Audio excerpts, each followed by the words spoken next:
What is up, wrestling fans? Welcome to another episode of the Smark Out Moment Smack Talk podcast. I am your host, as always, Tony Mango, kind of, for this edition. We'll see in a minute, because also kind of hosting this is Callum Wiggins. Hello. And Robert D. Felice. Callum is hosting, Tony is just along for the ride, and I will try to fill in the color.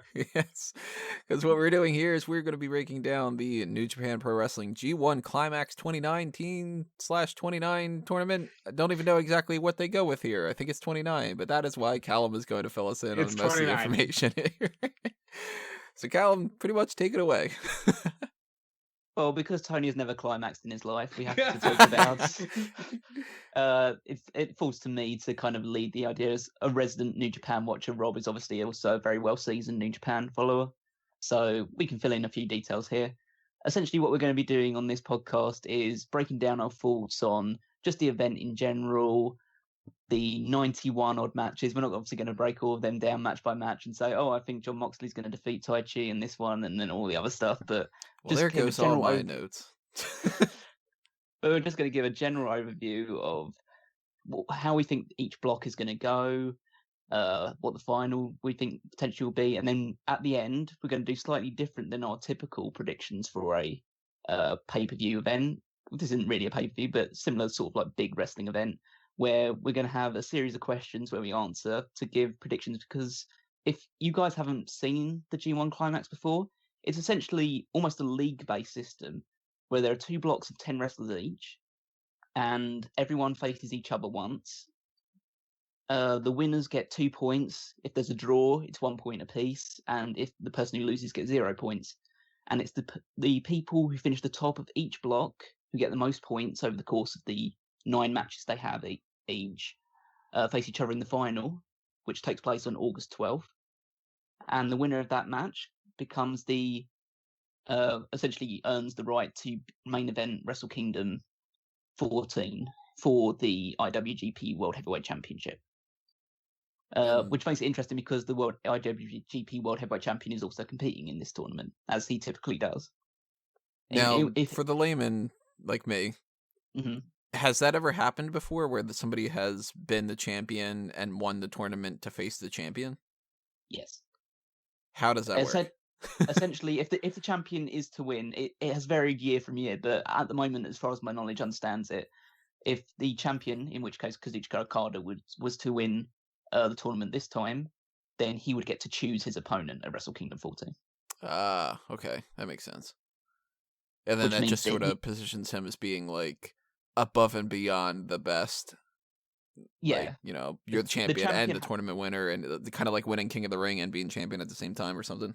Yeah, the champion has won the G1 before. I believe Tanahashi has won it on at least one occasion as champion.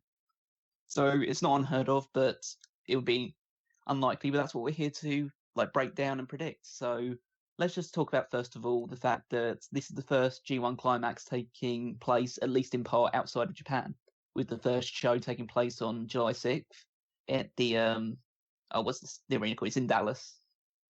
The old Dallas Center. The American Airlines Center, yes.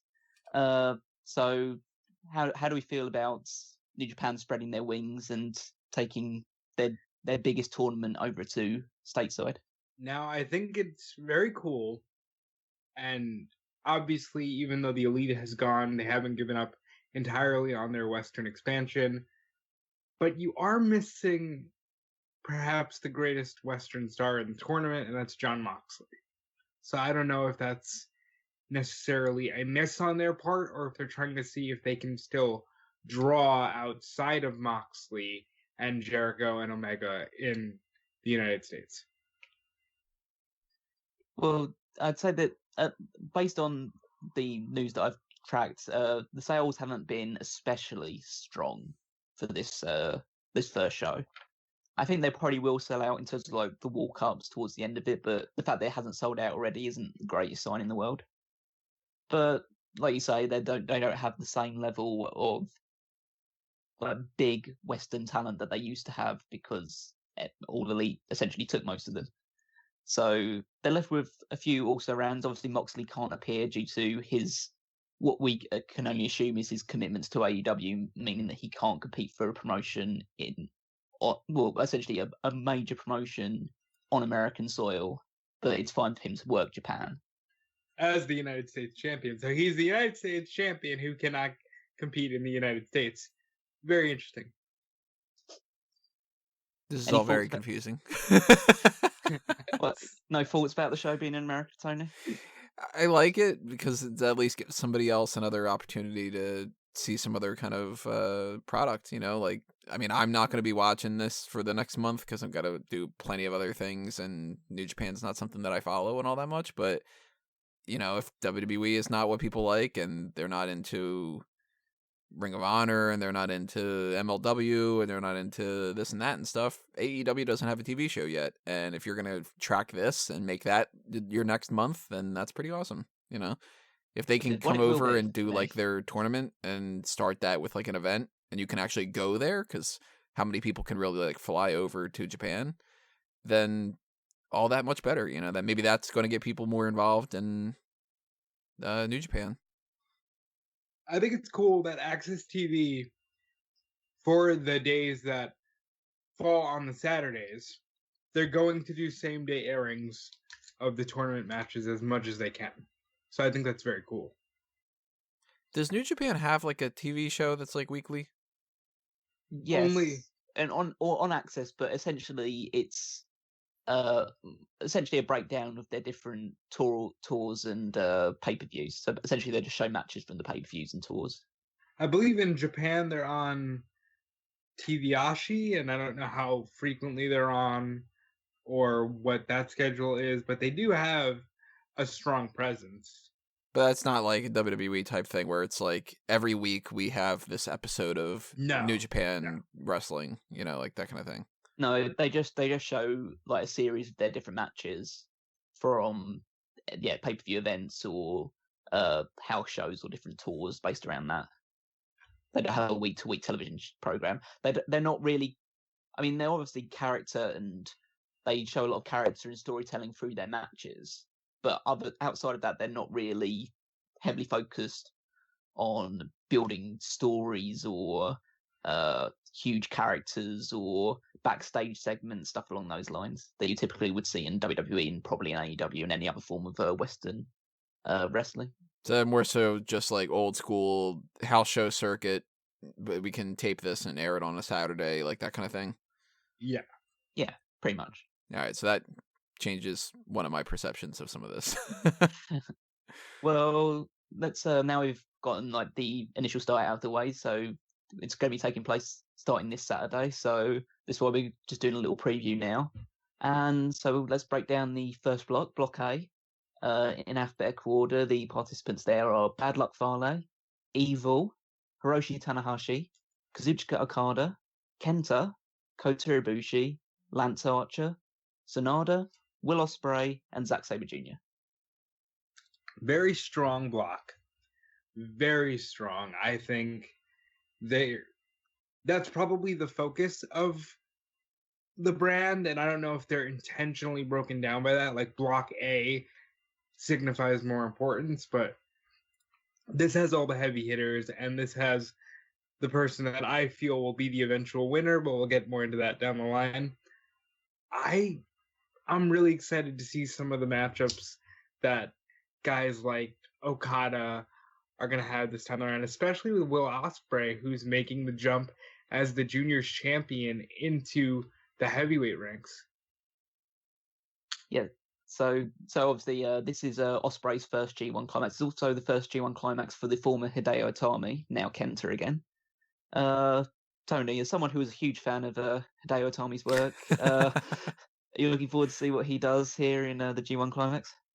You know, he's somebody that actually stands out to me on this. I'm looking at the list right now and just kind of trying to remember where they kind of all fall. And Kenta, they made a big deal out of him with the Dominion. So I could see him being pushed as like a real serious guy, depending on, you know, their philosophies of booking people and trying to get attention to certain things. Because again, not too familiar with, like, you know, the way that WWE books things is different from the way that Impact books things and so on and so forth. But he seems like he cares a hell of a lot more than when he was in 205 Live and in NXT. So maybe he's got a renewed passion to it. Maybe they really want to see him be like a big guy for their company going forward, and this could be like a whole new resurgence for him, you know? I don't know if it's going to be good, but... Now, does this signify that Kenta will be moving forward as a heavyweight? Because Ospreay is in this tournament, and a win over Ospreay could mean Kenta and Ospreay somewhere down the line. I think for the right people, there's going to be some flexibility between the two weight classes now. I think for Ospreay, he's too universally talented to just be contained to one division. It's the same place with Shingo Takagi, maybe more just due to the fact that when we're talking Block B, the fact that Shingo Takagi is very big for a junior heavyweight, it makes it easier for them to make the transition. I think because of Kenta's name and just the overall value of him coming in for the first time makes it right for them to capitalize on him being a heavyweight. Because let's put it this way, face it, with the idea of like Kota Ibushi and Zack Sabre Jr. both easily fit as junior heavyweights as well, and both have been in that division in the past as well. And they were both in the Cruiserweight Classic too. Yeah, so it mainly depends on your overall star power and ability to cross over between those two boundaries. But it adds another sort of like layer of interest to it, because one of the interesting things about the G1 in the way that it's structured is that it also sets up future championship matches. Because the way obviously it works in New Japan is that if you pin a champion in any match, you're next in line. And that's a hard and fast rule. There's virtually no deviating from that. So Okada in this tournament, even though obviously many people would presume that he's going to be the person as the IWGP Heavyweight Champion that will end up facing whoever wins this tournament, unless it's him, obviously, at Wrestle Kingdom 14, he could end up losing the title along the way to one of the people that beats him during the G1 Climax. Completely change the entire situation. So how does this work when it comes to the different heavyweight type of classifications? Because I'm still confused about what the never section is, and like the junior heavyweight, I'm assuming that obviously that's like legitimate weight limits and stuff. It's a weight, that's a legitimate weight limit. The idea for certain other ones is obviously you've got the IWGP Heavyweight Championship at the top. You have two essential mid-card titles. That's the Intercontinental in the United States, right? Yes. The Open, the Open Championship is kind of a bit more distinct, really, because it falls under the Never name as opposed to the IWGP. And so it was designed to be kind of a, like, not so much an open weight class thing, but more along the lines of being a pure strong style belt. At least eventually that's what it became, when it was constantly being traded between Shibata and Ishii. Essentially became the belt where if you want to see some real, like, huge Japanese guys beating the shit out of each other for real, pretty much, then you watch the Never Openweight Championship matches. So Shibata didn't come out too well at the back end of those. Obviously, he can no longer compete as a wrestler, so maybe it's best that style has shifted. So if you are in the weight limit of the junior heavyweight, can you challenge for the heavyweight? Yes, if you beat the champion. Essentially, the heavyweight and the junior heavyweight doesn't really matter as much as the junior heavyweight can't have the people that are above that limit. Yeah. So, all right. So basically, it's the junior heavyweight's a cruiserweight title. They have cruiserweight tag champs. Intercontinental in the United States and heavyweight are the same as like WWE tag team champions, same as WWE, and the Never Open Weight and the Never Open Weight 6-man tag are just sort of like, I guess, kind of like the hardcore championship kind of. You could kind of look at it like that. You could look at it as like a European Championship if you wanted to. It's just I never want to look at the European Championship. It depends. It's very often that you see these belts fluctuate in importance depending on who's holding it. This is very much a stage where the wrestlers make the belts as opposed to the belts make the wrestlers. Alright, so for instance, Moxley being the United States champion in this means that he could potentially be on par with Okada as far as importance. I probably wouldn't say Moxley just because he's very brand new. And so he might, even though it seems that the Japanese audience has taken to him very well, he might not have the same level of import around him. But let's say that when Kenny Omega was holding the United States Championship, that was a bigger belt than the Intercontinental title. But then when, let's say, Cody was holding the United States Championship, it was probably on a lower footing to Tetsuya Naito holding the Intercontinental Championship. It very much depends on how much your stock is considered in Japan, as opposed to anywhere else in the world.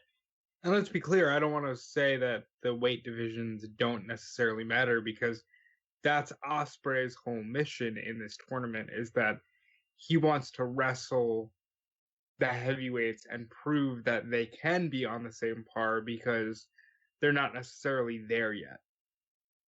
So we have how many champions that are in this? Okada, Naito, Moxley, Ospreay. Ishii, as well as the openweight champion. And technically Zack Sabre Jr. as well as the British champion. And that title often gets defended in New Japan. And it says Yano is six-man tag 1/3. champ. That doesn't matter as much. No, that really doesn't matter as much at all. That title was rarely defended, and when it is defended, it almost always changes hands. It should be merged with the regular tag champs or something. With anything, it should just be discarded. Look at this weird scenario where Rob's the one saying things could be merged. I'm the one asking these stupid questions and I have no idea what's going on. And you know, you're saying that's usually my role. You know what? Whose role would that be? Drew's?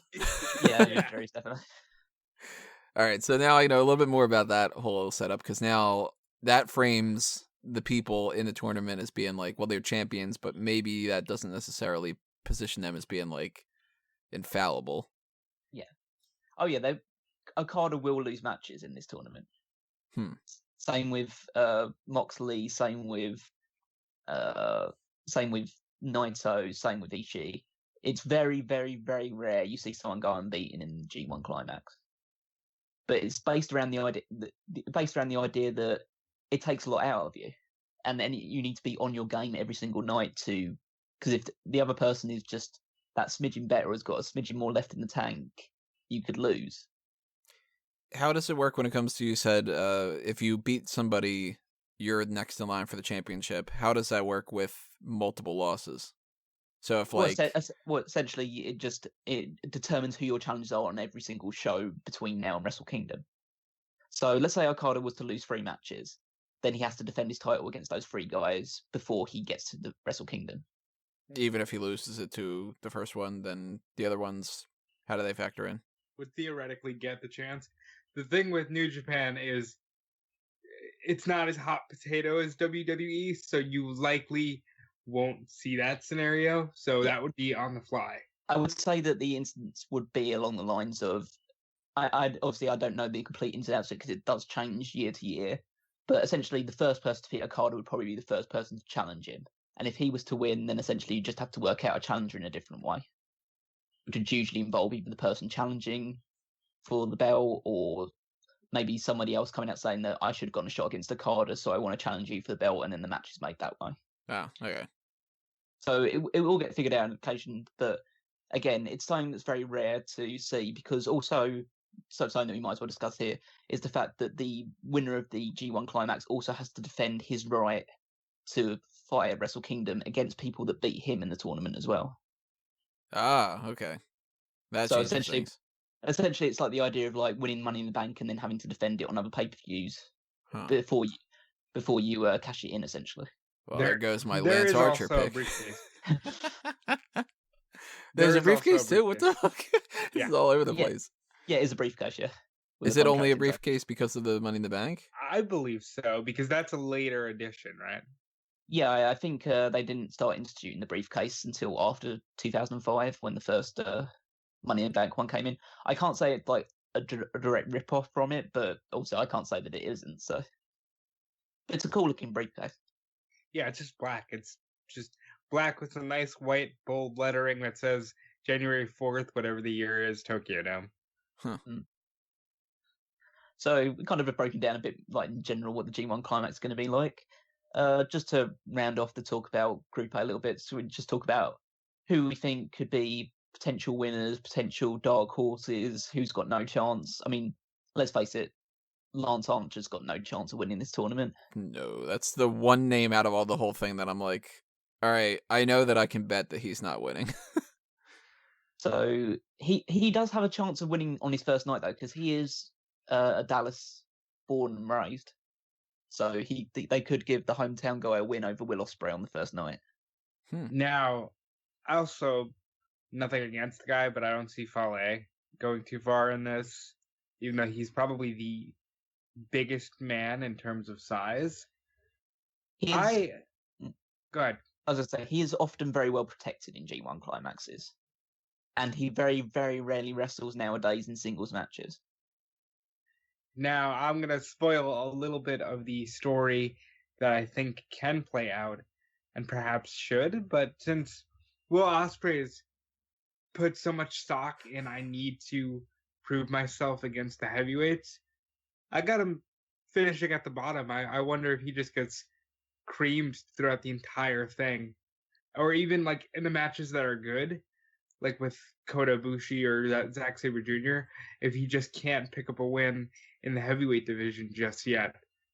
Like, he fights Fale, and he puts up a really, really, really good fight, and he almost beats him, but he loses ultimately. And then it's like, he's proven himself, but he lost. Yeah, but he's just not there. He doesn't have that extra gear that would be needed for the heavyweight division. I think there's a possibility that would be the case. I think they want to give Ospreay a little bit. I think Ospreay's chances of winning this are slim to none, but I think they'll give him at least a couple of wins in this tournament. Well, if we're talking, go ahead. I was gonna say, I don't think this is a Yuji Nagata situation where he lost all of his matches leading into like his final G1 or whatever. If we're talking just Block A, being an outsider for the whole thing and not knowing exactly how people play out with these kind of tournaments and stuff, I have seen Evil and SANADA only in tag teams for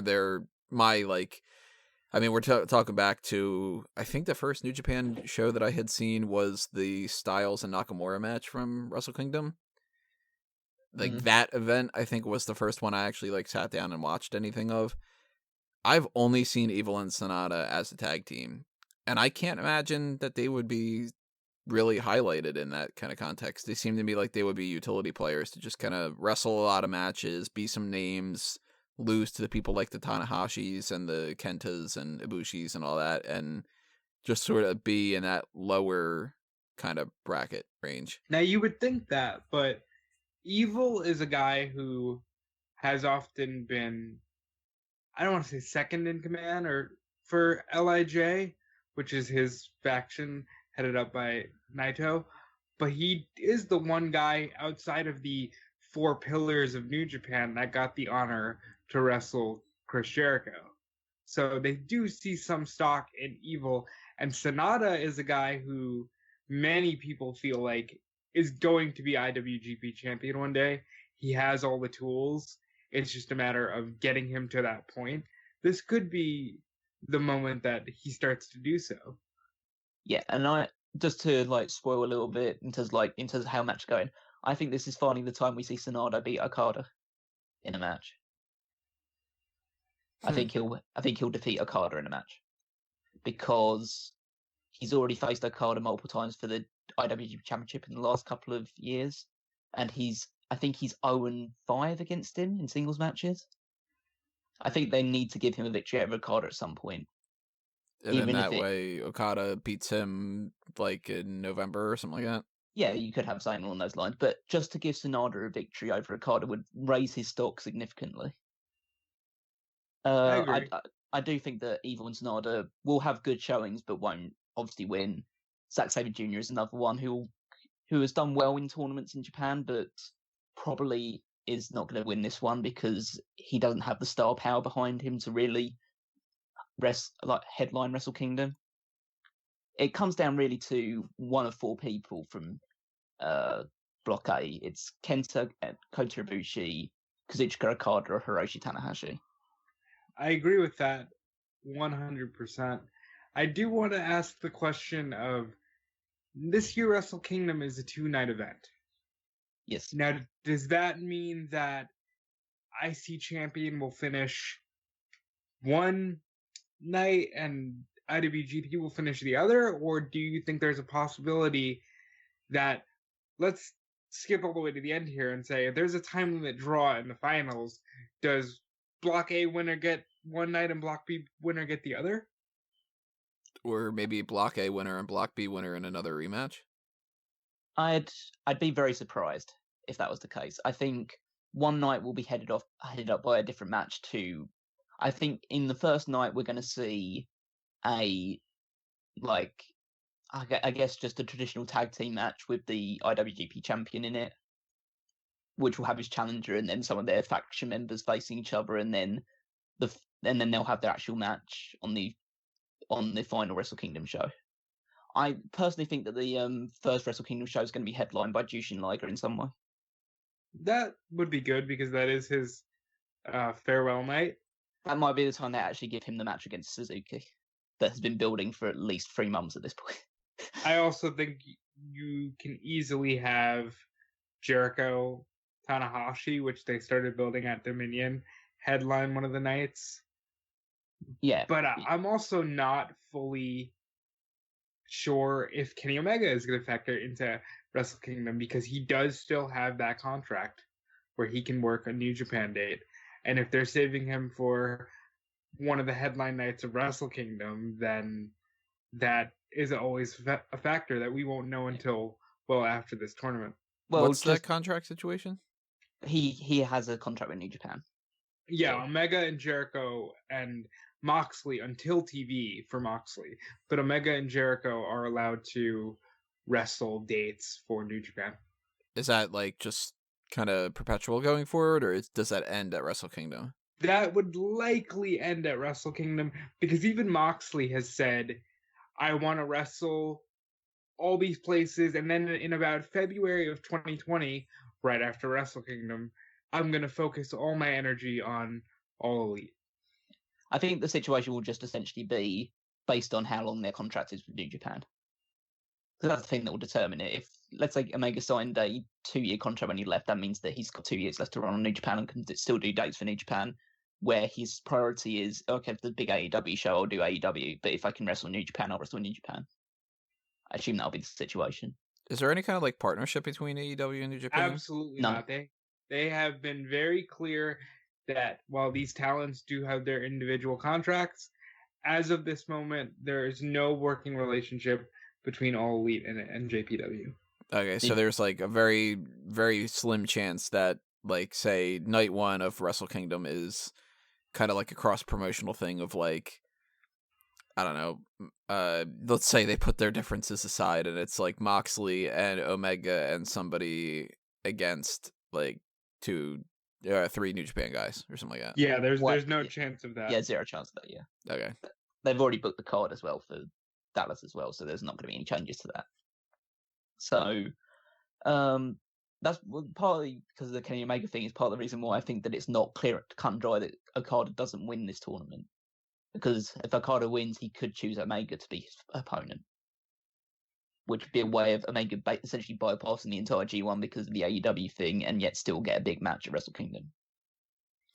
So, Tanahashi, with this whole thing with Jericho, they've not said like when those two are going to fight.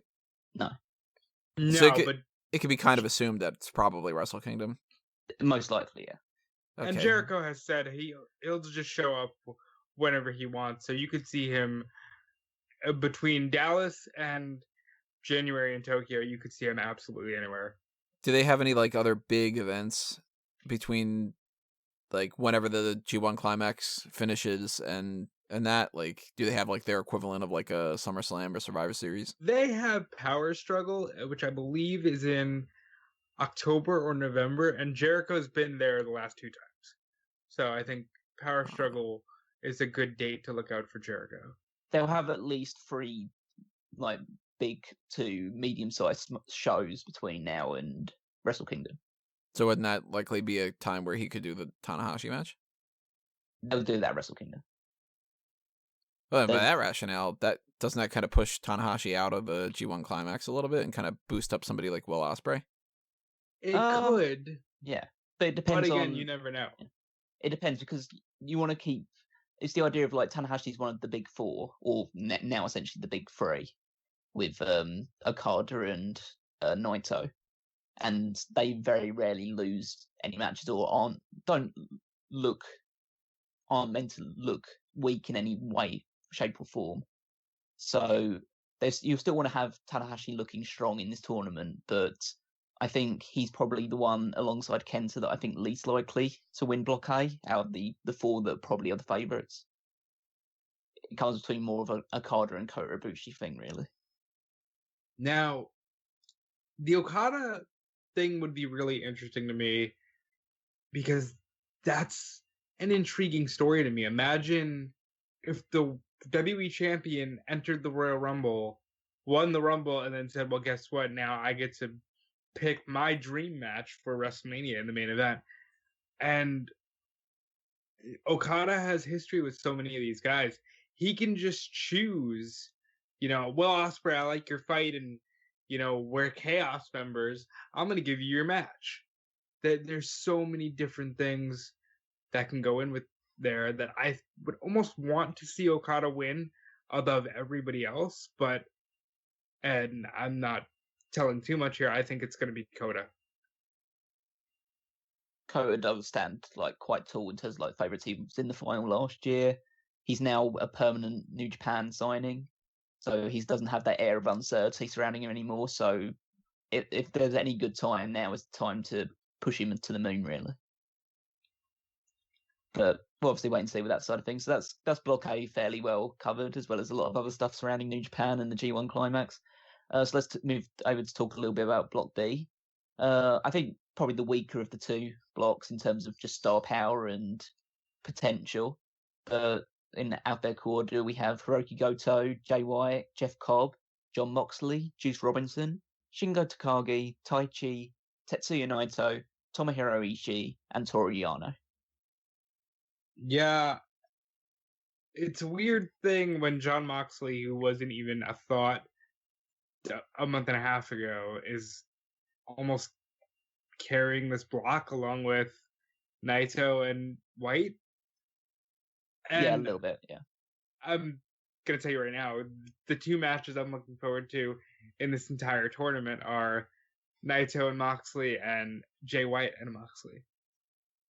Yeah, I'm not so much looking forward to Naito and Moxley as I'm going to be thinking, how is one of them going to walk out of this still alive? Or how both of them going to walk out of this still alive? Because Naito's recent matches, especially the stuff with Ibushi, have essentially been, for most people, would be career killers. Yes. And Jay White is got that knife thing going on, and I really want them both to bring their knives to this. I see that as such a cool visual, and they're both sadistic characters, and they could easily have the best character-driven match of the whole tournament if they decide to let them go for a long time. Well, they can only go a maximum of half an hour, unfortunately. But if they go most of that time, then that should be pretty good. There are some interesting connotations with this one because there's a lot of champions in this block. So you have Ishii, Moxley, and Naito, all champions in this one. So it might be more of a block where you're kind of just figuring out who's going to be filling in the mid-card matches at Wrestle Kingdom and in the build-up towards Wrestle Kingdom. So, but that has its own interesting connotation surrounding it. I think in terms of potential favourites, Toru Yano and Taichi are right at the very bottom. I really think that they're gonna go with Taichi this year. No, but I will say with Taichi, he's definitely above Yano for me because I watched his match against Ishii at Dominion, and they're really telling a story with Taichi that he can go and he can kick ass if he just drops the Phantom of the Opera deal that he's got going on. Oh, it's that dude. Yeah. It's like, you don't need this. I know during the Dominion match, Ishii was saying, you don't need this. Let's go all out. You can fight. I want to see that. So maybe this will be a tournament where Taichi stands out because he becomes more of a fighter. And Tony, you don't know you're a Taichi from your chai tea, do you? I don't even Jesus. think I've ever had chai tea. Not a big tea drinker. Yeah, I look at this list. I look at this list and I'm like, all right, I know Moxley, I know Naito, I know Robinson, I know Jay White, just as this dude that kind of like blew up over the past year. Didn't know he was from New Zealand though. Just clicked on that, found that out. And I'm sure I've seen some of these other people. Like Jeff Cobb looks a little familiar, but I mean, going into this, it's like Jeff Cobb. Oh, that's like a baseball player, right? Like just kind of one of those things. I look at this as like, it has to be, unless they do some kind of a thing where it's like, let's really push some guy that I've never heard of before. Naito, Robinson, Moxley, and White stand out to me. Well, there are some other interesting contexts. Ishii has been the perennial nearly man for New Japan Pro Wrestling for the last 5 years or so. Somebody who is sometimes thrust into the main event scene, but is typically like the standard bearer, the one that you have to defeat or break down in order to cement yourself as like somebody on the rise. And I've been waiting for years and years for Ishii to be considered like a real main event star. And I don't know whether that will ever happen, but I kind of hope I'll always like back him going into tournaments like this. At least as someone who I want to win as opposed to someone who I expect to win. Ishii is one of those guys who I don't get excited for wow, Dave Meltzer is going to love this spectacle of a match, but I know it's going to be like, yeah, somebody's going to get the shit slapped out of them for real in this match every time I see Ishii. And he could be a strong contender because, again, how much stock are they putting in Jon Moxley? Do they have Moxley through Wrestle Kingdom, or is he going to lose that title somewhere along the way? Yes, I know Naito's going to finish at or near the top of Block B because he's Naito, but does that mean that you can't build a Shingo Takagi, who right up there with Ospreay has been having these fantastic matches and has actually won a match against a heavyweight? So maybe it's his year. There's so many possibilities. I will say Juice Robinson, they're trying to do a story with him where he shaved the dreadlocks. He said, I've thrown every part of CJ Parker in the trash. He's trying to be a new man, and I think he's trying to have that explosiveness and intensity as a Dynamite Kid or Chris Benoit, but I still don't see that in him yet, and I'm wondering how far he's actually going to go in this tournament, or is he just here to lose to Naito and get a win over Moxley, or maybe even another emasculating loss? Like maybe Moxley runs right through him, and now he's got to go away and really find himself.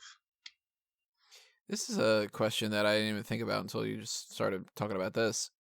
How does heel and face tend to factor in with this? Because it's very. I mean, the idea of it along with the G1 Climax is that you have faction members against each other. So obviously in Block A you have Evil and SANADA facing each other. You have Okada and Ospreay who are in the Chaos faction against each other. Okada and Tanahashi have been on good terms recently. They'll be facing each other. On the other side of things, you have Takagi against Naito. You've got Ishii against Goto and Yano as well. They're all in the same faction. So it's heel and face is very, I won't say loose in New Japan, but it very much depends on where you kind of set. Essentially, Bullet Club and Suzuki-gun as factions are typically heels. Chaos is a typical babyface. Taguchi Japan or the other New Japan collective are babyfaces, and LIJ flip-flop is more the tweener role. So if like White and Moxley are together, Moxley's playing babyface essentially? No, they're both just gonna fucking kill each other. White would definitely be the heel in that match because Moxley. But if it's Moxley against Robinson, then Robinson. Then Moxley's heel. Yeah. It will depend very much. I don't know if the crowd might go one way, but I don't think Moxley will change his style. I think that's just going to be seen as, okay, these men will throw the rule book out the window, because it's heel versus heel. But I have a question about Taguchi Japan and Hiroshi Tanahashi in relation to Chaos, because I was watching Robbie Eagles turn babyface the Australian show, and Tanahashi's right inside there with Chaos. Is he a Chaos member? Does he have any alliance? What's the deal there? Essentially, it's just a bit of a blurring between Taguchi Japan and Chaos, because Toru Yano, who is a Chaos member, his two partners in his 6-man openweight championship are both Taguchi Japan members, Makabe and Taguchi. So there's very much these two factions almost pretty much in tandem working together, whereas previously there was a bit of separation, mainly due to the fact that Tanahashi and Okada were in such a heated feud between each other. Okay, that makes more sense. Now, I don't want to harp too much on Moxley, but he is the big star and the upcoming star in New Japan. He made a big deal about hating that he showed WWE any sense of comedic timing. But he also really has very good comedic timing. Do you think he goes in there with Yano and it's fun and funny, or do you think he goes in there and kills Yano real quick? I think he has a lot of fun with Yano, because Yano is your easiest match that you're going to have in this entire tournament. It's almost part of the reason why I think Yano is so right for this kind of tournament, because he's not someone you take seriously. He's someone who wins matches by blinding the referee or pulling the turnbuckle pads down or giving you a low blow and rolling you up. But his matches are so easy to have with all the other guys. They can just go in there, have fun, rest up a little bit, and then be ready for another 25-minute slugfest with anyone else who's more serious in the competition. For context, Tony, it's like putting Eugene number 1 in the Rumble and letting him go the majority of the way. Or like Santino or someone. Yeah, I would say he's more familiar to a Santino, because it's at least Santino was pushed pretty big. Like Santino won the Intercontinental title, he won the United States title, he's almost won the World Heavyweight Championship at one point. Yano can do that sort of stuff, but it would be kind of a joke side of things. So even though he's a complete loser, he still gets into the tournament with no they don't pick the tournament people based off of any kind of specific accolades. Not particularly, no. I mean, it's not the case he isn't a loser, because he's a champion right now, and he's been a champion multiple times in the last few years. He's a multiple-time tag team champion. He's a multiple-time 6-man tag champion.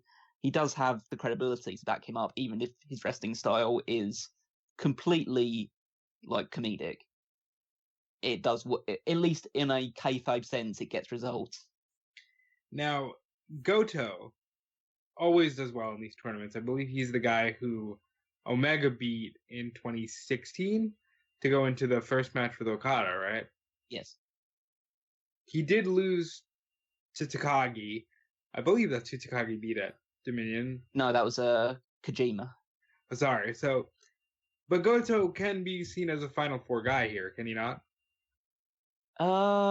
It's very difficult to say with Goto, because Goto is very much in the same bracket as Ishii, as a guy who for a long time they thought was going to be one of the top dogs, but gradually just he's never really connected with the fans in a way that other people do. He's a perfectly serviceable wrestler. I'd kind of equate him to a very similar level to, maybe, I'm trying to think of someone in WWE that comparative to, maybe someone like, not sort of a Dolph Ziggler, but someone who has seen glimpses of getting to the main event scene, but is very much stuck in the mid-card level just due to either the booking surrounding him or not getting as much attention from the crowd that you would expect them to, that sort of thing.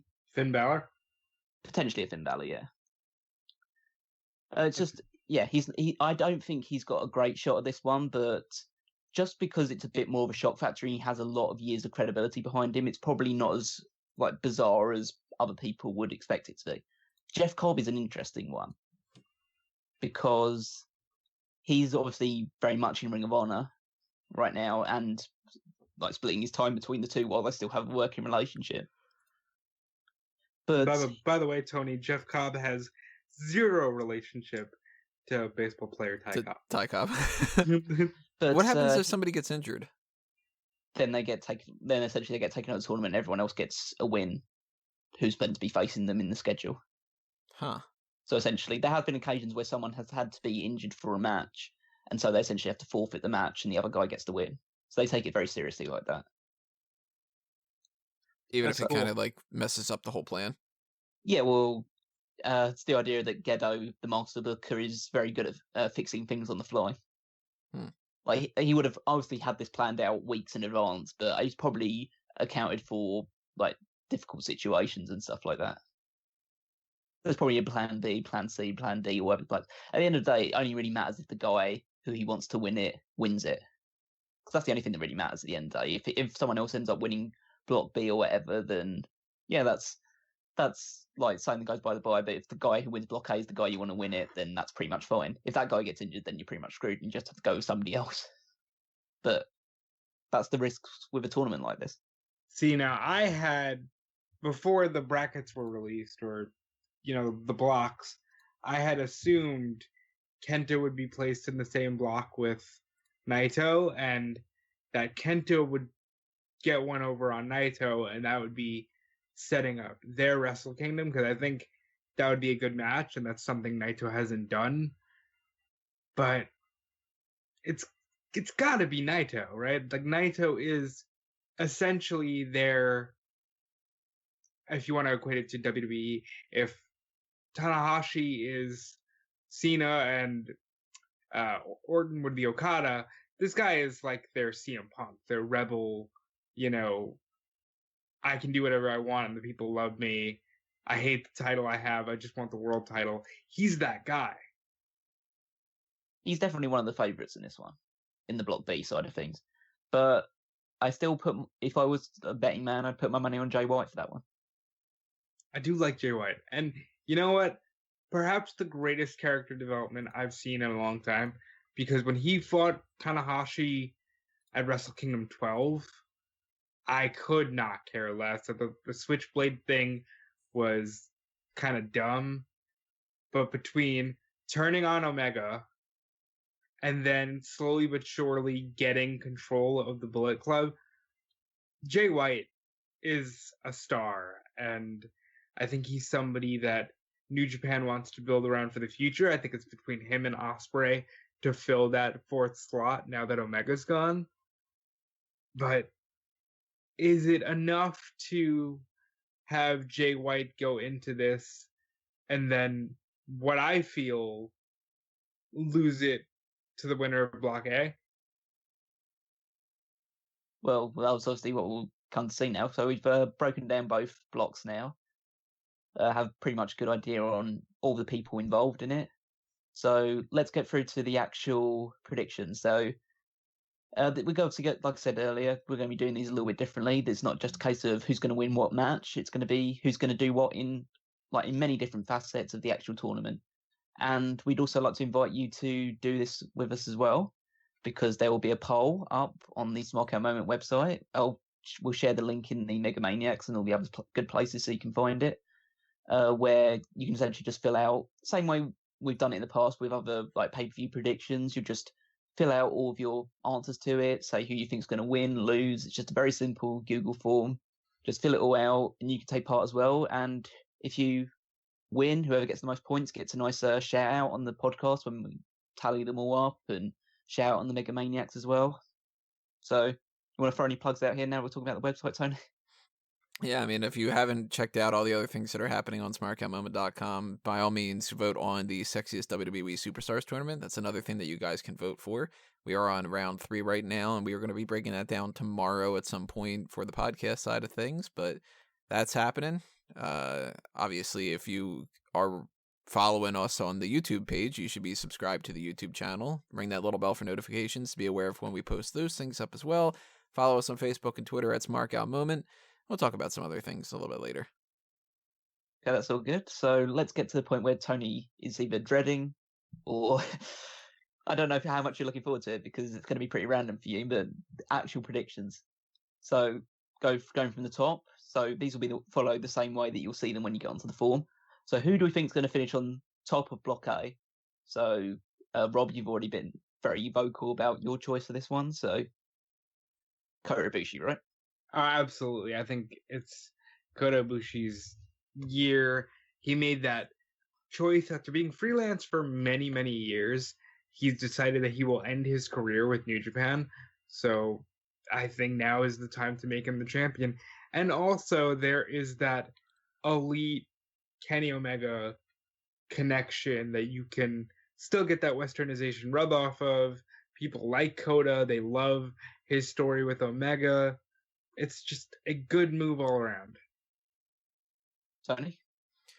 Not knowing how they do business and how they factor things into booking scenarios based off of contracts and stuff like that, if I'm looking at this through a WWE lens, which may be completely fucking wrong to do, Kota Ibushi very easily could have gone to All Elite. And Kenny Omega seemed very upset that he didn't, but he understood. I could see New Japan saying to Kota Ibushi, look, if you sign with us and you don't go to All Elite, then we will not only push you towards the top of the food chain, you will win the G1 Climax, you'll lose the Intercontinental Championship, that's what it was, right? He lost that to Naito? Mm-hmm. You're going to lose that, but over the course of the next year, we're going to make you the guy. So he has to finish at the very least at the top of Block A, even if he doesn't win this whole tournament. I'm going Kota Ibushi as well. It's a little boring then. So yeah, I'm going with Kota Ibushi as well. It's just the obvious choice, really. A guy who was right on the cusp of winning it last year is now firmly in the New Japan colours. I would say, if just to spice it up a little bit, my second choice would be Okada. I would have gone with Kenta for number 2. Did you go for number 2, Rob? My number 2 would be Okada. Because there, again, that intrigue of, well, who would the champion pick? And I'd actually like to throw that question out there to you guys and to the people watching this. Leave it in the comments. If Okada were to win, who would you like to see him choose? Oh, definitely Suzuki. Has to be Suzuki. Actually, Liger. Make Liger's final match for the IWGP Heavyweight Championship. That would be amazing. That would be special, and that's something I'd actually like to see them do. I am so wrapped up in the idea that they had so much stock in Kenny that if you wanted to squeeze one last Okada Omega match out, could he just go, you know what? I didn't beat you for this title, and I wanted to. So at Wrestle Kingdom, I want Kenny Omega. Like, the last match of Block A could even feature an appearance by Omega in the corner of Ibushi. You know, you could do so much with that. Is there like a precedent that this could happen, or is this like a weird scenario where Okada beats Ibushi, wins Block A, beats Block B, and then says, Ibushi and I had been in like such a ridiculous match that he deserves the shot even more, like that kind of thing. Maybe even like have that be a draw. Yeah, it would be down to his choice. If he was to draw with Ibushi and still manage to get through and win the whole thing, then yeah, he could easily say that he wants to face Ibushi again. It would be entirely down to his choice. Well, I'm still going to Ibushi. Yeah, I'm still going to Ibushi. Yeah, but no chance Will Ospreay, right? No, not yet. I think maybe a couple of years down the line potentially, but not quite yet. But that leads to the other probably the more interesting question of who finishes bottom of Block A. Lance Archer. I've got Ospreay finishing at the bottom just because I think the story would be better told. But my number 2 would be Lance Archer. Yeah, I think Lance Archer is probably the safe bet to go for in this one. I'm personally gonna go. I think it's between Ibushi. Ibushi wins and also finishes bottom. Yes. I'm actually gonna go with I'm going to go over Archer because it's the safe one.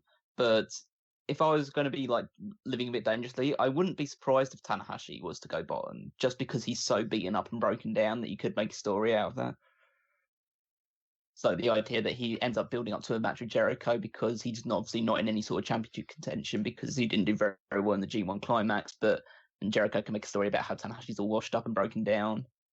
Now, So, he did an interview recently with NewJapan.com talking about how the era has switched. It's not the Heisei era anymore, and they're switching over. He's had a hard time and still has yet to beat Jay White since Wrestle Kingdom 13. So perhaps that is some of the story they're going. Or maybe, you know what? And this is a real possibility. Maybe it's Tanahashi wins it again. Block B, Jay White wins it. Not saying that's my pick, just saying this could be a story they tell. Tanahashi dethrones his enemy, and you go back to the tried and true Okada Tanahashi at Wrestle Kingdom. yeah, there's obviously very much potential for things. With Tanahashi, you never know where they kind of have him standing at the moment. But yeah, so in terms of just bottom, just to round it off, so I'm going Archer, Tony's going Archer, Rob, you're going Ospreay. I'm going Ospreay. Okay. So let's move on to top of Block B, which probably is a bit more open for interpretation. Tony, who have you got for this? My gut instinct tells me Naito. Okay. Rob? I don't know why. Yeah. Maybe like he gets the win back from having lost the Intercontinental title. That could work. Well, My gut also says Naito because Naito is the closest thing to a Japanese Stone Cold Steve Austin, and I was never more surprised by the end of a match than I was at Wrestle Kingdom 13 when Okada actually retained over Tetsuya Naito. Yeah, I think Naito is definitely one of the favourites. My gut is telling me Jay White, but my head, and the one that I'm going to go with, is telling me Jon Moxley. I would be so surprised. I think that's part of the reason why they're going to do it, because I see it as maybe just giving Jon Moxley the win as a shock, because people know that it's kind of like, oh, there's no chance that Jon Moxley's doing it. But if you have him win Block B, people think, oh, did I actually have something with Jon Moxley right now that's going to extend past Wrestle Kingdom? And then obviously just have Moxley lose against whoever in the final. So that's the way I see it going in my head. But let's dissect that a little bit, because the final's August 12th, right? Or I believe is the 12th or the 11th, whatever. It's really closely associated to the time of SummerSlam. But if the finals are Ibushi and Moxley, I'm going to throw that Kenny thing out there again, because Jon Moxley 2 weeks later would go on to fight Kenny Omega at AEW All Out. Yeah, but if they don't have a partnership, I don't know if they would want to do something that would work with their angle. Yeah, exactly. Well, that's true, but they do have a contractual obligation, or not obligation, but a contractual agreement on Omega, and Omega can say, hey, while we're in discussion, let's do this thing, it'll help all of us. Even if, Omega doesn't even show up, they can always go, hey, I'm going to destroy Ibushi, and I'll be thinking about you the entire time. So much there you can play with, but I just don't see Moxley as a big-time investment for New Japan. That's fair enough. I'll probably still end up going for it just because I think it just makes for an interesting story. But my second choice would be Jay White. Naito wouldn't even be my second choice. I'm waiting for the day, and it's never going to happen. But I just want him to appreciate and accept the Intercontinental Championship into his life. Because the man is so degrading and abusive towards that title. And I just want the completion of the story where he's like, you know what? I actually like this, and I respect it again. I'll likely never get it, but I can dream. No, I kind of prefer the fact that he'll always hate that title. I think that's just a nice little wrinkle into his character a bit more. But so we got all the things. So you're both saying Naito, I'm saying Moxley. Yeah. Who finishes bottom of Block B? Toru Yano. Going Toru Yano. Yeah. I feel like I should do something different because I was gonna go with him based off of what you guys were saying. I mean, you can go with him. Depends how much you want to win, Tony, or how much you want to have fun. I'm gonna go Taichi. See, that would have been my choice a little while ago. Now I feel like I have to change it because you said that one. Go Jon Moxley. Pick Ibushi. I'm going to go Juice Robinson. I'm going Juice Robinson. That's a very good choice. I would like to see a story where Robinson is just completely stripped of any sort of fighting spirit and pride and has to work his way back up. I think those three and Shingo Takagi are probably the people that are most likely to finish bottom. By the way, Tony, this isn't Schrodinger's tournament. They can't both win and be at the bottom depending on how you're feeling that day. Yeah, well, what do you think? You know, I mean, if I watch it, does it change the result? I was gonna say, what do you think this is, WWE, where Samoa Joe can lose any matches for 3 months and still be the next contender for the WWE Championship? Yeah. Yeah. Well, they're on American soil. Who knows? Yeah. That's true. So let's go a little bit more, now to settle the group winners, let's go a bit more diverse with some of the questions here. So, which block winner will score the more points? So essentially, going block A? I've got them at scoring the same because I'm not well versed on time limit draws and things of that nature. So I have them at the same amount of points, and I think it'll make it more intense when it's finally time for the two winners to meet. I'm going block A as well. I just think that due to the star power in that group, the person who has to win it will probably have to get a lot more points than the person in Group B. That's kind of the way I'm looking at that. Like, if Ibushi were to win, I think that they would be trying to position him as like, wow, he's really working his way up the ranks, and legit wins over than like DQs or something like that would make a lot more sense. So that's like, that's an extra point each time that would happen. Yeah. So next one, how many time limit draws will there be? Every single, in case you're unaware, every single G1 Climax block match has a 30-minute time limit. There have been plenty of draws before. Tony, you were talking about this before we started recording. There have been like multiple draws in the last couple of G1 Climaxes. Yeah, I don't remember exactly for sure now off the top of my head, but it was something like in 2009 there were 6, in 2010 there were 4, and then every year since then there's been like an average of 2, it seems. Yes, so it does happen because there are different. It's a way of maybe positioning someone over the top without making the person who got the time limit draw looking weak by not getting through. It's often happened involving like champions in these matches as well. So Okada's had multiple time limit draws. Omega's had time limit draws when he was champion. Other people have as well, Tanahashi. So it's definitely unheard of. We've set it in the form between 0, 1, 2, 3, 4, 5, and 5+, because 5+ is probably a bit excessive, but it could happen. There are 90 matches, so you never know. But how many would you think, Tony? I'm going to go 3. For some reason, I think that they're going to go one more than the average, and that's going to play into somebody like, maybe like a Jay White versus Jon Moxley. Maybe they don't want... Whoa. Let me just hop in on the back of that, because I also have 3, and the 3 specific ones I think they'll be are Moxley Naito, Moxley Jay White, and Okada Ibushi. That's kind of what I was thinking, a little bit more along those lines too. Like, just a way to keep those like super strong people in that kind of fashion. Well, I'm going for the solitary one. And the one that I'm giving it to is Okada versus Will Ospreay. That's a good one. I just think that they'll keep Ospreay looking reasonably strong in some of these matches. He'll probably lose the majority of his matches, but if they give him a draw against Okada, then it makes him seem big. He could lose every other match and still be a big deal coming out of the G1. So that's just the one for me.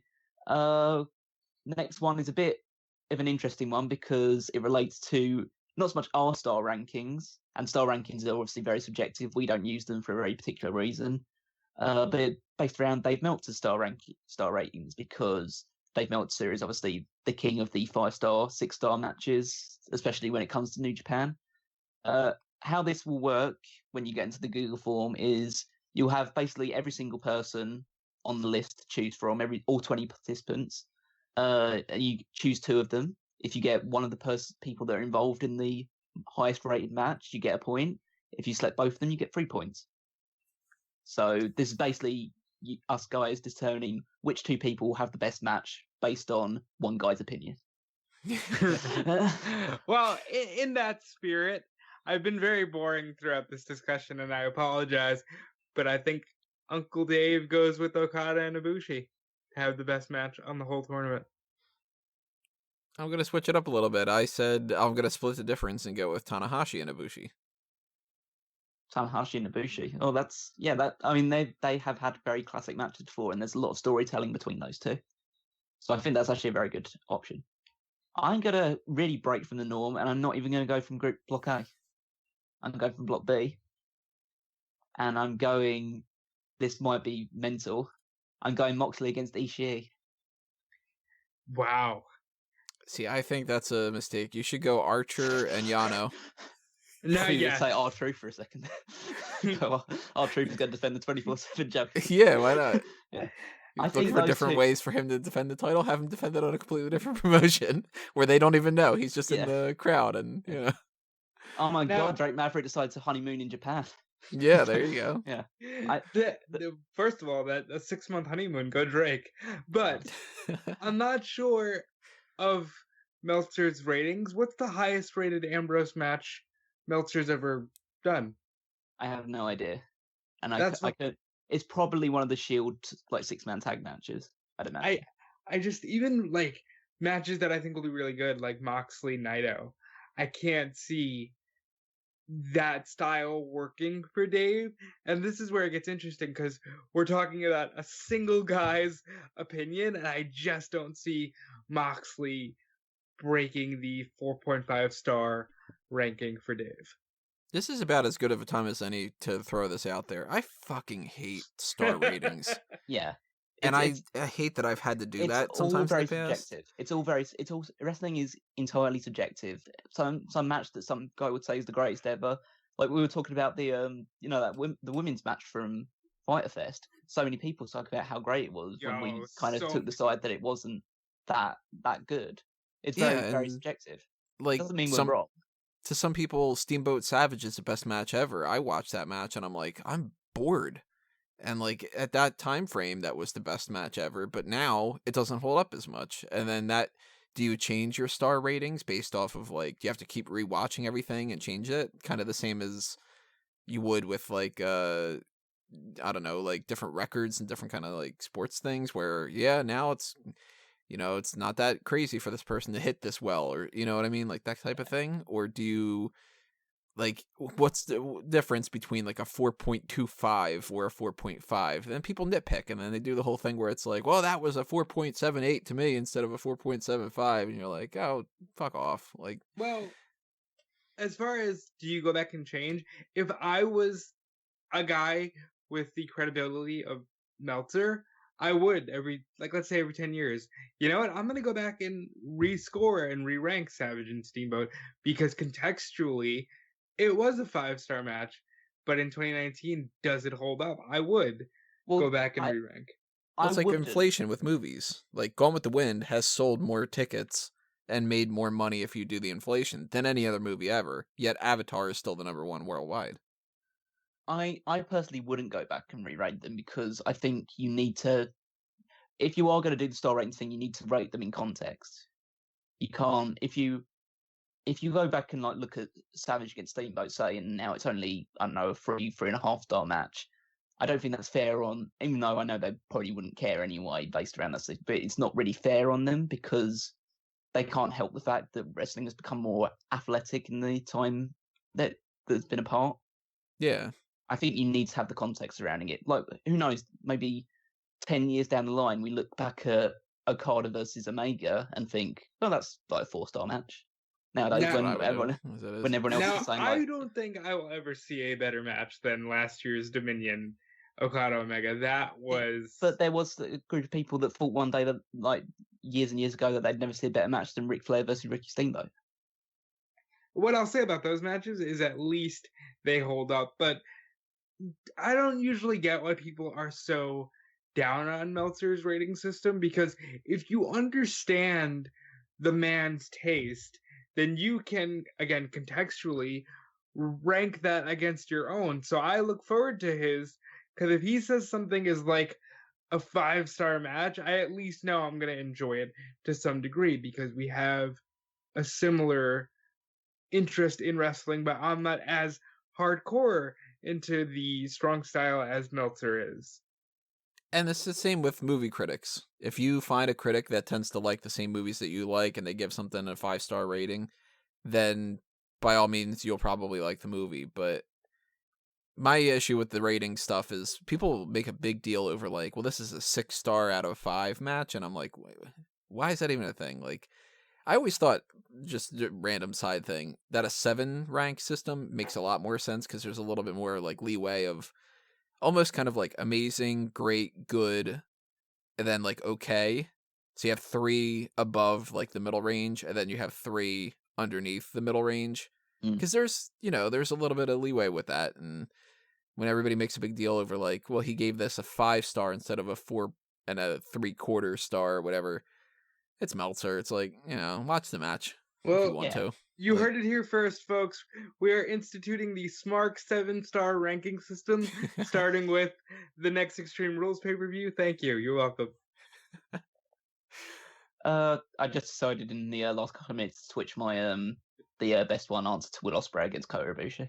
So, well, you see, because again, it's Meltzer's taste, right? Yeah, because Meltzer thinks that Ospreay's the best wrestler in the world right now. So why would I go against who he thinks is the best wrestler in the world right now? He does worry about his neck, though. Yeah, I know. Well, I'm sure he's got reason to. I think he's probably worried more about Ibushi and Naito's neck at the moment than Ospreay's right now. I just thought with the Moxley and Ishii thing, well, all these other ones are going to be a lot of great matches. Theirs is going to be a war, and I don't know who's going to walk out of that still standing. That's part of the reason my logic going into it. So I might change back, but you never know. That's going to be a lot of the mainstream Moxley matches to me. Like, I think, that Jay White one, that Naito one, they're going to have some blood. I think for sure. All right, so let's move on to who thinks going to have the longest match during the block stage. I have to specify that it is during the block stage because the final has a 60-minute time limit compared to the other ones having 30-minute time limits. So it's not fair to count that match in it because obviously that match will probably be the longest one. And we're already going to talk about who we think is going to be in the final anyway. So, we've already talked about who we think is going to be in the final because we've said our 2 winners. So there's no point picking those 2 as well. So who do you think will have the longest match in the block stage? Again, 1 point if you get 1 participant out of the 2, 3 points for choosing both.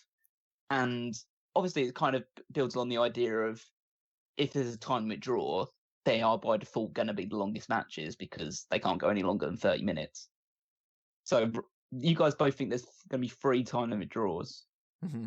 So essentially you just need to pick 2 of those people and have a chance of doing it. So now I've stayed true. On the forum, I went with Okada and Ibushi because I think they're most likely to get into the time limit draw, but I definitely expect one of the Moxley matches to be time limit draws as well. Maybe I'll go in there and switch it to a Moxley match. See, that's where I went, and I'm on the forum right now, and I'm picking Ibushi and Moxley because I'm not going to get 3 points, but I might be able to get 1 point for sure out of that. Yeah, that's a very tactical way of doing it. I'll end up going for the only draw that I think is going to be, so it would be Ospreay against Okada for me. The 2 that I'll pick for that one. But yeah, Okada can go so much longer than 30 minutes that he's also a safe bet. Like, if you really feel that Moxley is a strong pick, you can go Moxley Okada because Okada can easily go 30 and longer. On the complete flip side of that, who's going to have the shortest match, and why is Toru Yano going to be one of the participants, bro? Actually, no. Oh. I went with Tanahashi and Ospreay. I think one of the two is getting squashed by the other. Wow. I definitely don't see that coming because Will Ospreay's never faced Tanahashi before, and I don't think he wouldn't stand for having a short match against Tanahashi unless there's a promise that he's going to get a longer one down the road. I just think, specifically, the image in my head is Tanahashi's the ace. Ospreay's not there yet. Again, I really think that's the story that could be and should be told here. So have the ace run through the new guy and, let Will Ospreay earn his way back into a classic match with Tanahashi. What do you think, Tony? I'm voting Yano for like the silliness of the whole thing, but I just kind of figured I'd throw a random name out there. Bad Luck Fale. That's not a bad pick because he's a bigger guy and doesn't need to go long in the ring. Again, you're hedging your bets with that one. Yeah. So that's fair enough. That's obviously it's a tactic you can do if you're on the form as well. You can just try and get one of the two people. You don't have to go for the same match. I'm not a gambler. Yeah, I'm the type of person who, like, if I have like a slot machine in front of me, I put in $5 and I win 10. Yeah. Like, so I'm +5. I'm like, I'm walking away. Like, people are like, you didn't win anything, and I'm like, I'm +$5. That pays for lunch. Like, Well, I'm 100% going in there right now and changing my picks. Oh yeah, I'm definitely like picking based on hoping to try and get the 3 points, and with this one, it's going to be Yano against Jeff Cobb. Because Cobb would just fucking run right through him. I actually think that Yano will win that match. Oh. It's the funny thing. I think Cobb will run through him, and Yano will low blow and roll him up in a couple of... I think how that match I see going in my head is Yano immediately goes for the corner to take the buckle off. Cobb starts beating him up a little bit. He gets the referee in between the two. He does get the buckle pad off. Cobb runs into the corner, charges it, gets hit into the corner, falls out, low blow, rolled up, win in like less than 2 minutes. Yano wins matches that way. Like in my head, it was either Yano against Jeff Cobb or Yano against Taichi is going to be the shortest one. Yeah, I don't know. No, you don't. That's the point. But let's move on a bit more in terms of like length of time. Who will have the longest combined time across their 9 matches? I think that's probably this. For me, is actually the most interesting question out of all of them because it's who's you got. They're going to have 9 matches. It's a maximum amount of time of 270 minutes in the ring. If you just draw all your matches, but who will be in there the longest amount of time? I'm really firm here. I'm gonna feel sad if he ends up performing like shit. But Kota Ibushi. Kota Ibushi is a safe bet for these ones. It's like a guy with tremendous conditioning. Will probably have the epic matches across the board. So it's definitely not a bad bet to put Kota Ibushi up there. Tony? I'm debating between Okada and Kenta. Kenta could be quite good to try and give him a good run straight away by giving him some long matches. And Okada is always a safe bet, as I talked about earlier, with the length of time he'll spend in a ring. Mm-hmm. I'm kind of like trying to frame this as like a Royal Rumble in my mind, where a lot of times in Royal Rumbles, and again, of course, completely different company, got to factor that in. But a lot of times in Royal Rumbles, they give the longest time to somebody who doesn't come out the winner. And that's why I'm thinking that Ibushi's not going to necessarily do that, especially because like he fucked up on that Naito match. They might not want him to wrestle 29 minutes each time. And somebody who is on the lower end, like, I mean, you can be like a Kenta and you can wrestle a 29-minute match every single match and not win them, Yeah, true. So, you know what? I'm going to go with Kenta. Why not? Now, Callum, can I guess yours? Yeah, go ahead. Will Ospreay? No. Okay, go ahead. Ospreay will lose matches in reasonable amount of time against heavyweights. At the moment, I'm going with I've got 2 left field choices in my head between Ishii and Zack Sabre Jr. Again, Sabre Jr., and I'm sad we didn't talk about him enough. I think it's just because of the nature of the tournament. I don't see him going far. But Sabre Jr. is so solid, and I would make the argument best pure wrestler in the world, Zack Sabre Jr. In terms of like technical wrestling, he's pretty Yes. much nailed it on for everything right now. I think just because Zack Sabre Jr. has such a unique style in terms of his submission wrestling, that his objective is to wear people down, and it obviously needs to take a while for them to wear people down, and so maybe a lot of his matches will go 20 plus. Ishii again is his gimmick is essentially he's a stone pit bull, and so you have to wear him down constantly, and so it takes ages for him to finally relent and get broken down and beaten. So I think, guns to my head, I'm going to go Ishii for this one. And now we get to the big one, the final one. Who wins the G1 Climax 29? Toru Well- Yano. Our truth. Yeah. It's a Yeah. No, I'll just say it first because I've been fucking transparent throughout the whole thing. It's Kota Ibushi's year. I think he gets in there with Naito one more time. Hopefully walks out of the final match without a broken neck. And I think it's Okada, Ibushi again in Wrestle Kingdom 14 and at least one of the nights. But again, I have this weird Kenny Omega will be involved in Wrestle Kingdom, in my opinion, and I just don't know where. And I think Kota Ibushi winning also plays a role in that. All right, Tony, you echoing Rob's sentiments? No, not 100%. I think that based off of not having any information about where Omega can pop up, that 2-night thing is pretty interesting to me. And again, if I'm booking this through like WWE philosophy, I would say night number 2 would need to be the championship and whatever, like, I don't know, like some kind of equivalent of like a secondary main event. Like, I guess I could kind of look at it as WrestleMania 2. WrestleMania 2 had a championship in one main event, a battle royal in the other main event, and A fake boxing match in the Piper other one. and yeah, so that was like the celebrity involvement type thing. So how would I book a 2-night New Japan WrestleMania essentially? Well, if Liger is retiring, Liger has to be one of those main things. If Omega is in the mix, he has to be involved in some fashion in one of the main events. You're almost kind of splitting the difference and making 6 main events, or 4 at the very least. What if Omega is in some kind of a non-title scenario, and he is in, say, the first night, which doesn't matter as much, against who the fuck, I don't know. And you've got Jericho in the same kind of scenario with Tanahashi, and you've got Liger against whoever. Suzuki. And then your other night is the Intercontinental Championship, the United States Championship, and the Heavyweight Championship. Just kind of like, yeah, not splitting it all, championships on the one night, but whatever like that. So I'm thinking this boils down to Ibushi Okada in Wrestle Kingdom, and Ibushi has to win this.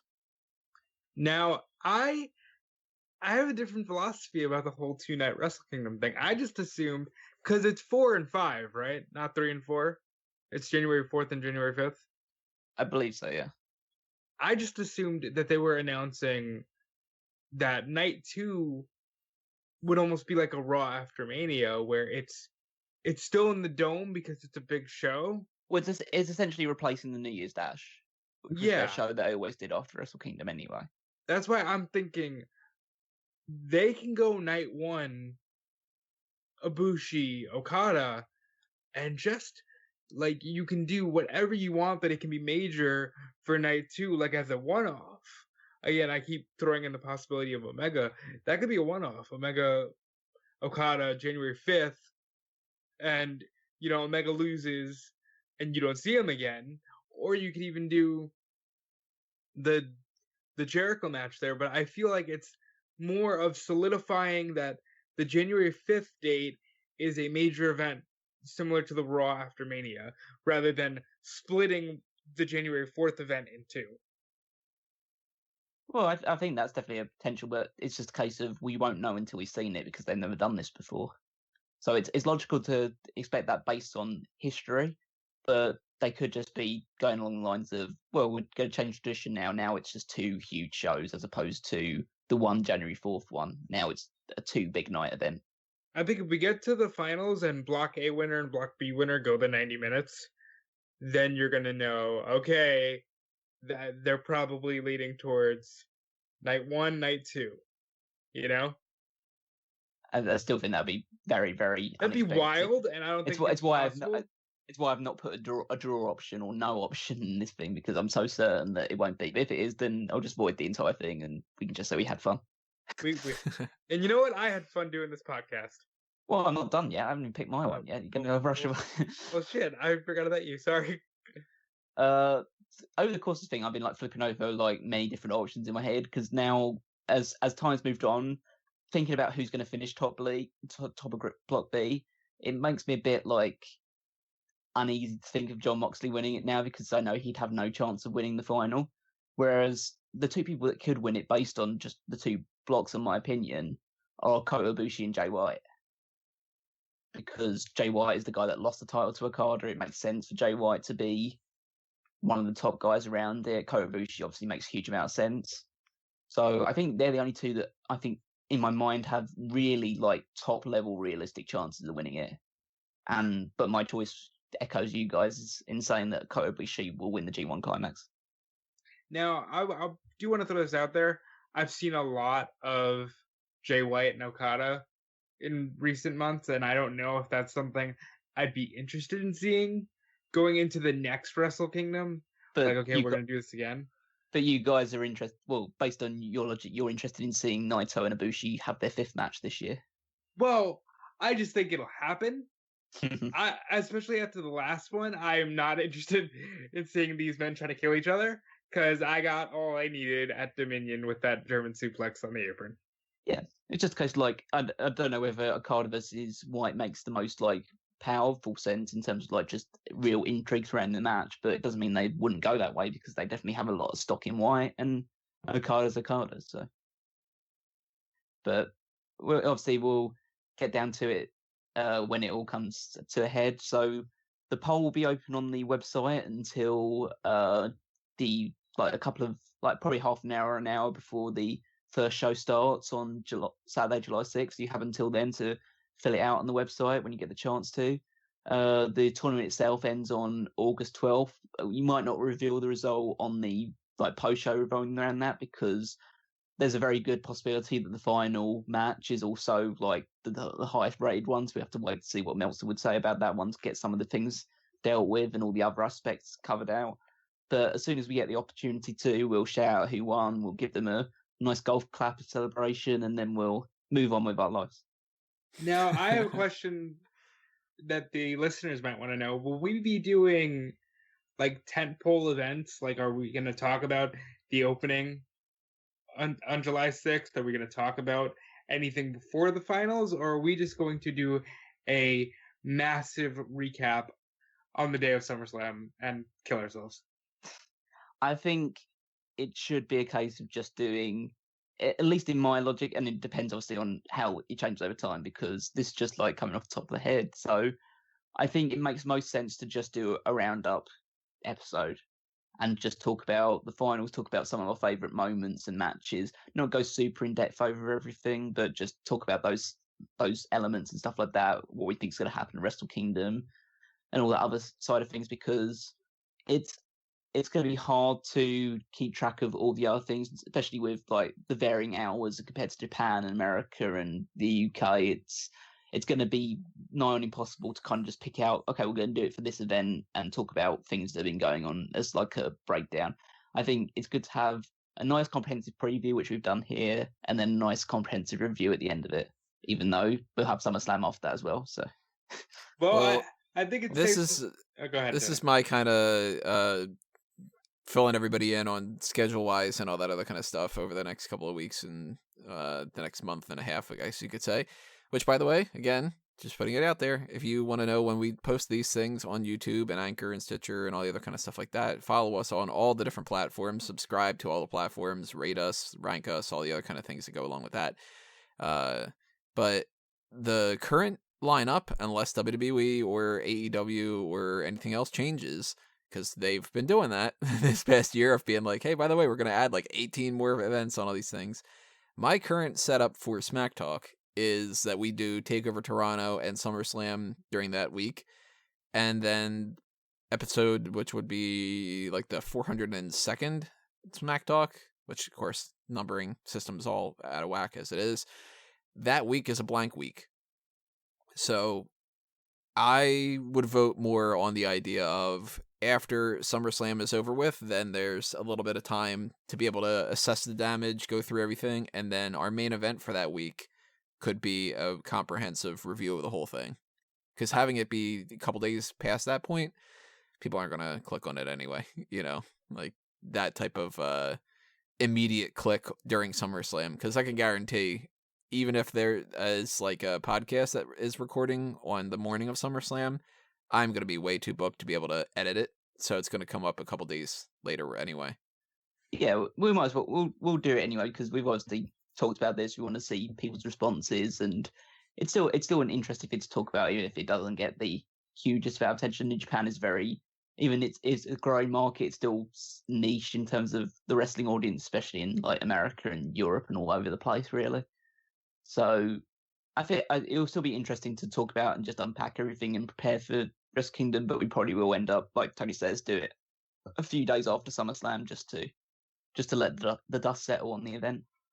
Yeah, that way we have the star ratings sorted out. We've got time to look at everybody's responses on the predictions contest and do all the math, because that surprisingly takes a while. Mm.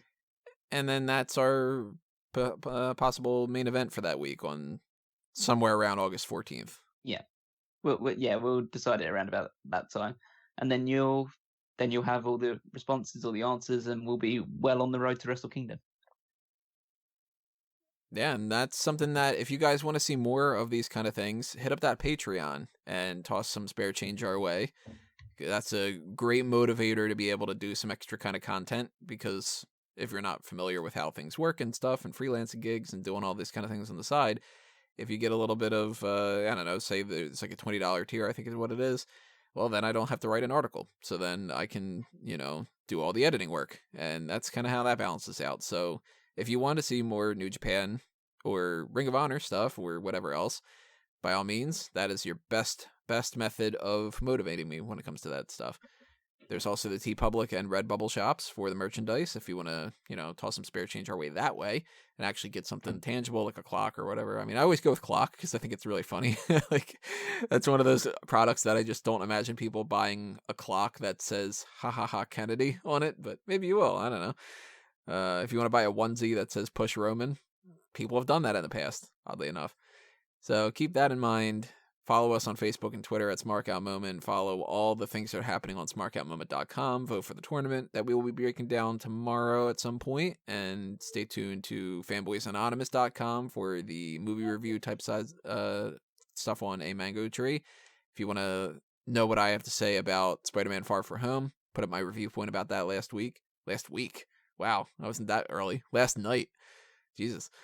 And follow Wrestling News, follow Bleacher Report, and all that stuff. I think that's all my plugs. If I'm forgetting something, you guys should know it by now. But these other people have something else to say, so by all means, guys, take that.